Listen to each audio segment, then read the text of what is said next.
அதெல்லாம் ஏன் நீங்க இலையில சாப்பிட மாட்டீங்களா? அப்படி இல்ல. அத்தை சமையல்னாலே கொஞ்சம் ஸ்பெஷல் தான். அத்தை, விஜய் ப்ரோக்கு கொஞ்சம் சிக்கன் எடுத்து வைங்க. ரொம்ப நல்லா இருக்கு. பக்கா டேஸ்ட். காலையிலேயே வேலைக்கு போயிருவா. சாரதா தான் இவனையும் இவன் தங்கச்சியையும் பாத்துக்கிட்டா.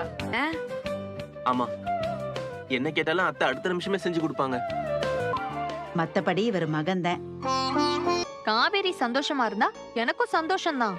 பார்த்தா அம்மானு கூப்பிடணும்னு தோணுதான். அம்மா வளர்ந்த பையன் அவரு, அதனால அப்படி தோணி இருக்கும். அந்த சந்தோஷத்துல ஓவரா ஆடாத.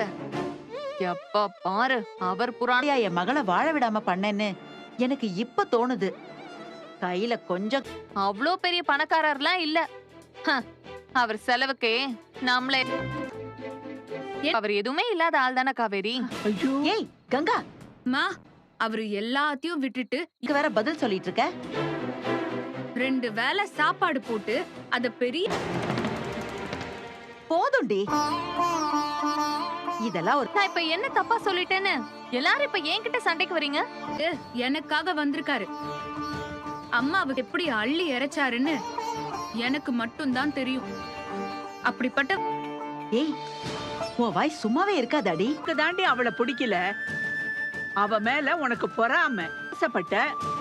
அப்படி ஒரு வாழ்க்கைய இப்ப காவேரி வாழ்ந்துகிட்டு இருக்கா. அப்படி இருக்கா? சொந்த தங்கச்சி கிட்ட எதுக்கு இப்படி வெடுக்கு வெடுக்குன்னு பேசிட்டு இருக்கா?